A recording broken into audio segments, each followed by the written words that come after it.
And of course, the next year we did go back there, and it was the orphanage that was the best place for us to work. It was fantastic.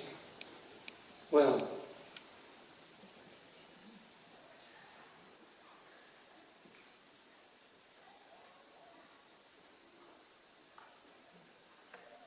one thing I forgot to mention, it happened in Mexico City. We met an angel. His name was Father Don Hessler. And we sat down with him. He spoke English, and we told him what we were doing. He says, "You are a base community. All over Latin America, they have base communities, small groups of people in every parish who read the scriptures and then tried to imagine how that was played out in their lives."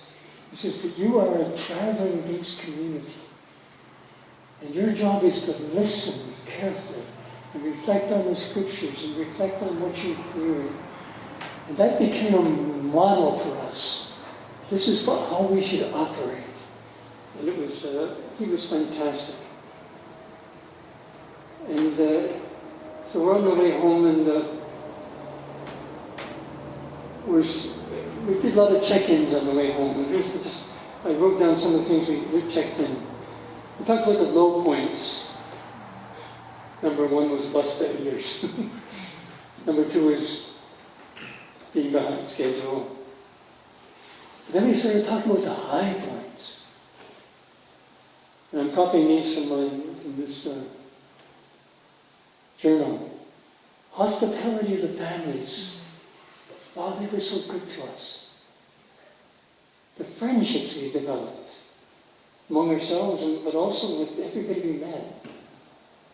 The learning about different cultures and lifestyles. Learning to live with vulnerability.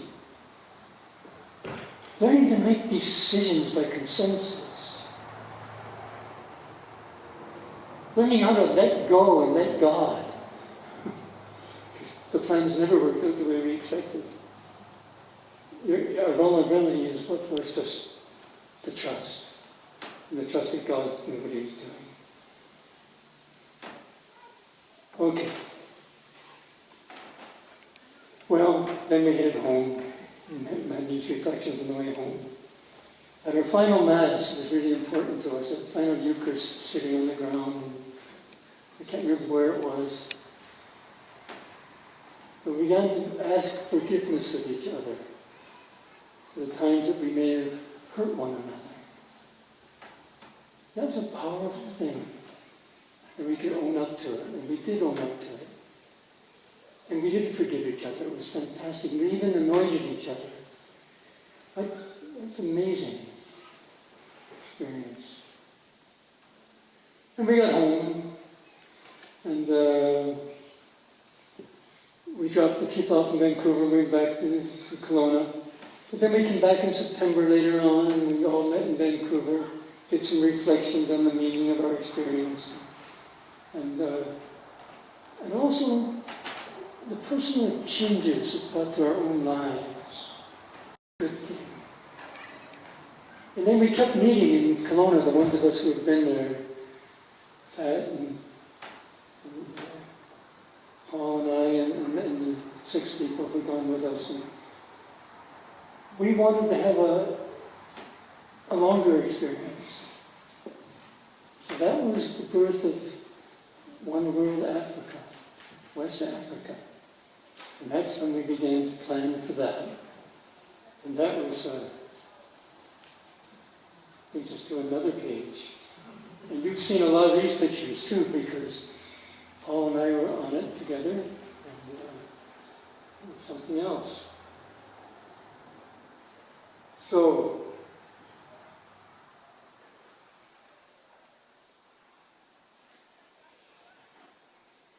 who went? Well, there were 7 of us who left from, 5 of us who left from Kelowna. Paul and I, and three students. We were Joanne, Kathy, no, Andy, Jenny, and Joanne. Kathy, four students. And they had all been to Mexico. So we weren't quite sure what was going to happen. I had an old van that I had bought when I lived in Detroit 20 years earlier. And so we're driving down, and we get to Williston, South Dakota, heading to Toronto, because we're going to fly out of Toronto. And the van broke down. The motor was kaput. It was going to take them 3 days to fix it. So here, it started already. We went to the Catholic priest in the parish there. He says, yes, you can stay in the parish hall. And we stayed there for a couple of days, and the bus was ready, and away we went again when we get to Toronto. And it was the Catholic workers. It was Jim Loney and Bill Kane and Hunt welcomed us. And that's where we began to do our work. We actually decided that we needed to do a retreat. So we went up to Boys Camp, which was empty at that time of year. This is October, I think, by now. And we had a great retreat up there. We put together our goals. And I'm going to read them to you if I can find them here.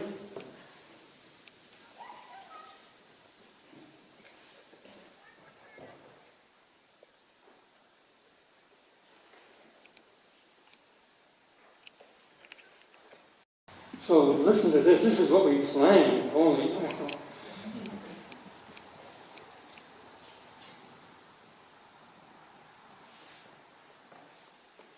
We planned to live simply. Okay, well that was pretty easy because we were traveling very simply. And, we needed flexibility with our schedules and everything else. And we tried to live on $10 a day per person. We didn't succeed at that. We wanted to really build community among ourselves. That was really important. We learned that from the Mexico trip. That, we had to really... Communication was incredibly important. And honesty and service to each other, forgiveness and patience and cooperation. We listed all those things that were really important. And spiritual growth, we really wanted it to be a spiritual time for us. And that we would pray together and we'd reflect together. And on important occasions we'd have Mass and Eucharist. And we were very ecumenical. We wanted to be ecumenical. And we do consensus discernment. That was important. And our whole point was to learn from living with the poor in West Africa. And one last one, fun and enjoyment. We were going to have some fun and enjoyment along the way.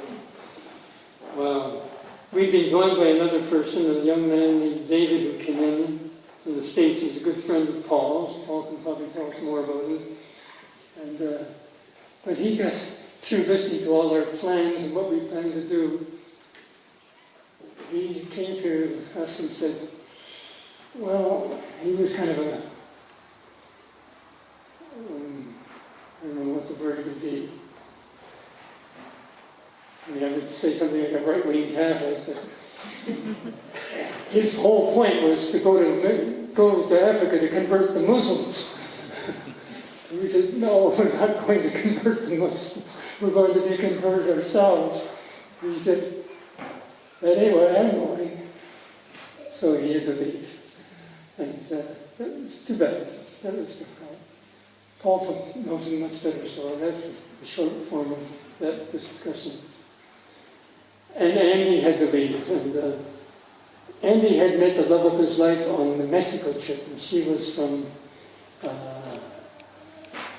Vancouver area, indigenous background.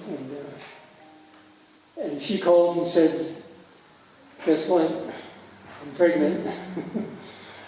And Paul said, he told us, I have to go. They're happily married, but he had to drop out of the trip. And it's been really a stronghold for One World since then anyway. So we're down now. One less, two less people. Okay.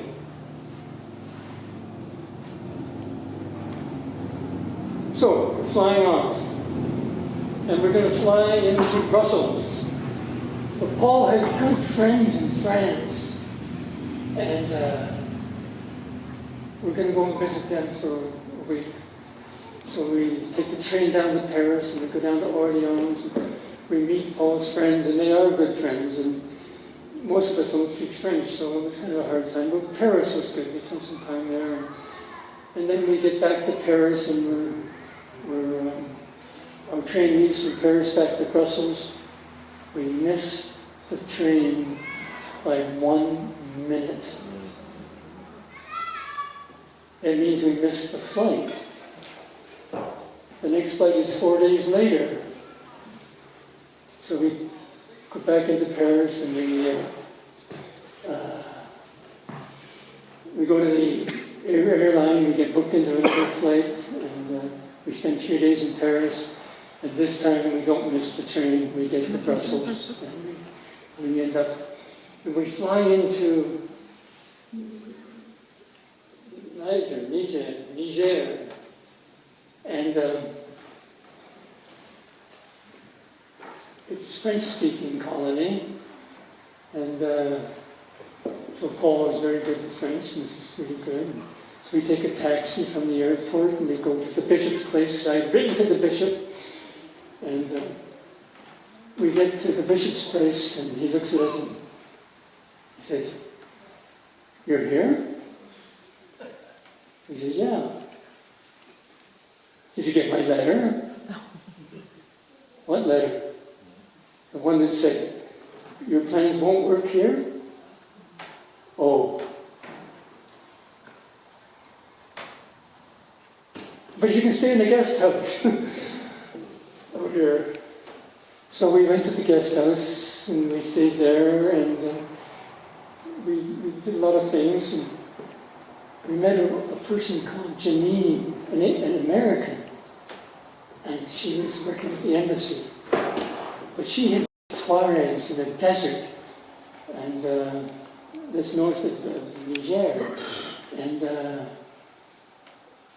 she says, "Well, if the Catholics are going to get you places to go, we've got missionaries here, Protestant missionaries who can." And she told us about a place called Sim. Sudan Interior Missionary. That's it. How do you remember that? Sudan Interior Missionaries. So we went there and they said, "Go to Maradi. Because there's lots of things you can do in Maradi. There's a leprosarium, and there's villages, and there's missionaries who go to all the villages in the desert." And so we hop in a church or whatever it is we took, and we get to Maradi, and they have a guest house there for Protestant missionaries, and we stayed there, and wow, we did find things. We visited the leprosarium, I think, 3 times, just to visit. They really didn't have anything we could do there. But they were working with these people who were really, you don't recover from leprosy, you just kind of learn to live with it. And they were doing great work, especially with children. And then another missionary we met, he was working up doing tours of small villages out in the desert. He said, "I can take you with me on these tours." And he says, "Now, in order to get accepted by these villages, I work for the government, and we plant trees. And so I have free trees to plant with them." And so he took us out and we visited. And he said, I learned a lot of lessons. One lesson he learned was that once the trees go up, they cut them down and burn them for firewood. And that's not helping the village anything. So he found the kind of tree that grows well in the desert, and it puts up several stems, like 15 of them. It's more like a bush, but a big high bush. And he said, I will give you these trees, as many as you want, as long as you always leave 4 of the stems so that the forest can grow here. And animals will come here, the land will be fertilized, you can grow more things here. You can cut the other ones down for firewood, but leave 4 with every one. And that's what he'd done. So we'd drive and we'd see this village. And you could tell it was his village because there was trees all around it. And it worked. So he was really good. He was very Protestant. And he said, you know, I'm really happy that we're doing this work for the trees. He says, but if I can get one convert here to Jesus, it's worth the whole thing.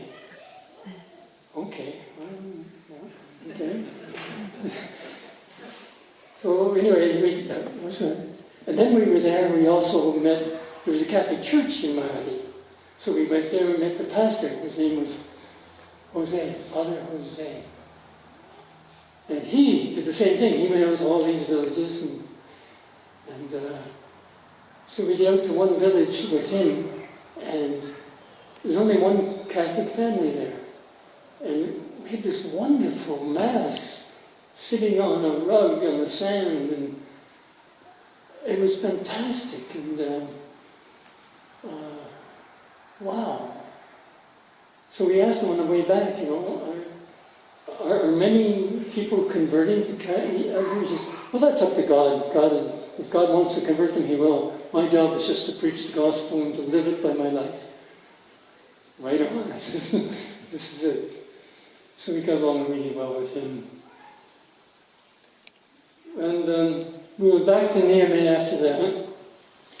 And we had made some contacts with Caritas, which is a Catholic aid group out of Europe. And they said, we can't give you any jobs here because jobs are really hard to find for the people here. So we couldn't possibly displace any people so that you could take their place. But we will take you around and we'll show you various places. And they did. But the one I remember best, I think it's called Tamu. Paul probably's got a much better picture, memory of it. And it was a small little group of, actually it looked like they were refugees from foreign refugees from Mali who come in. And they were living in this place out in the sand all by themselves. And they had some tents. And they had the most beautiful camel you've ever seen. Snow white. An albino camel. Female. And she had just given birth to an albino calf. They were so proud of it. And it was fantastic. And Caritas was bringing things out to them. And one of the things I brought to them was a big bale of clothing. And this is the kind of clothing that people over in Canada, but this was probably from Europe, were sending down for the poor people in Africa to be given to the poor. So it was all bundled up with scraps and things. So we take it out of the truck, we put it on the sand, and the whole village gathered around, and we opened up it, and we spread all the clothing out on the sand.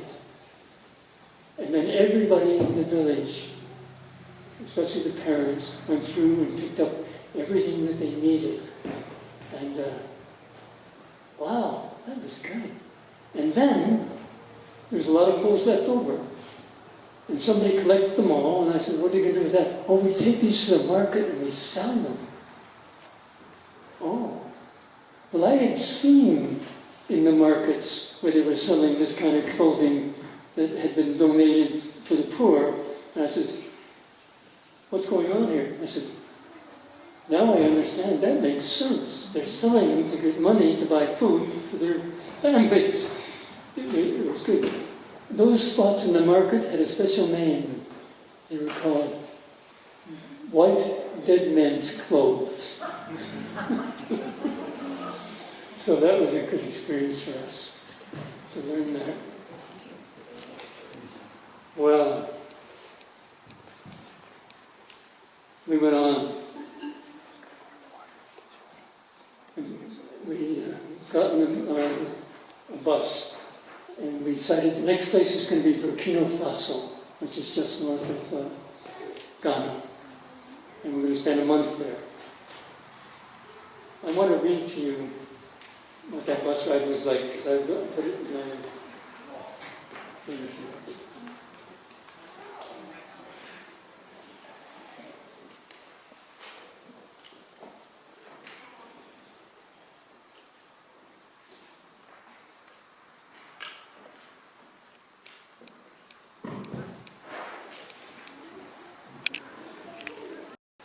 It's 7:30. It was packed to the gills. People in the aisles. The floor was packed with stuff. The roof was piled to the sky. The trip was only 527 kilometers, but it took 22 hours, with more than half the time spent at police checks. 5 hours. Having your luggage unloaded, searched, and reloaded. Passports checked. And then, when we left Niger and headed to Burkina, another 4.5 hour luggage check. And we finally arrived at 8:30 p.m.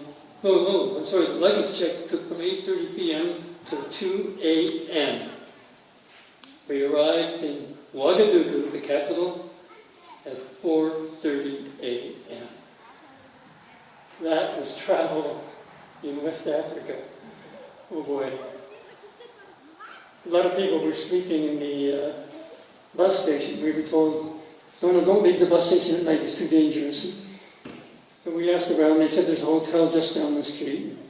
So we get out and we're carrying our backpacks and going down. It was what a dump. No running water in the hotel, and an outhouse. However, we slept there. And then I got up real early in the morning and went walking to try to find the bishop. I found the cathedral, and I got to the cathedral, and I met Father Clement. And he was a Ghanaian priest, been ordained for 5 years. He was secretary to the bishop. And I told him what we were doing. He says, oh, wow. Well, where are they? I said, they're in that hotel. That hotel? He says, come on. We jumped in his car, and we drove down, and we picked up the group. It was a pickup truck, and we loaded everything up. And he took us up and put us up in his place, and the parish there. And he spoke perfect English. English was spoken in Ghana. This is Burkina, I'm sorry. I jumped ahead. That's what follow means. In Burkina, when we got in late at night, we didn't have that experience. We went to the cathedral, and they did put us in the guest house. And the bishop was good there in Burkina. And his first words to us is, you came. He says, I sent you a letter, but it was returned to me. And I said, don't come. This is Burkina, not Ghana. And so we found things to do in Ghana, in Burkina. So I jumped way ahead into Ghana. But here's Burkina. The vicar was really good to us. He found us places with Caritas. He found us placements in a wonderful farm south of Ghana, south of Ouagadougou, called Gundi. This is a farm for kids who were orphaned. And he was teaching, the guy who was in charge there was teaching how to farm and how to make a living. And it was really a great thing for us. It's a boy's refuge, and he was teaching wood shop working and things like that. It was Christmas, when we were there. And out in front of the church on Christmas Eve, it looked like about 500 people. There were 5 priests, and they were baptizing. They were doing baptisms of infants born in, I don't know how long. They were going through the crowd. Part of their Christmas thing was to baptize young people. It was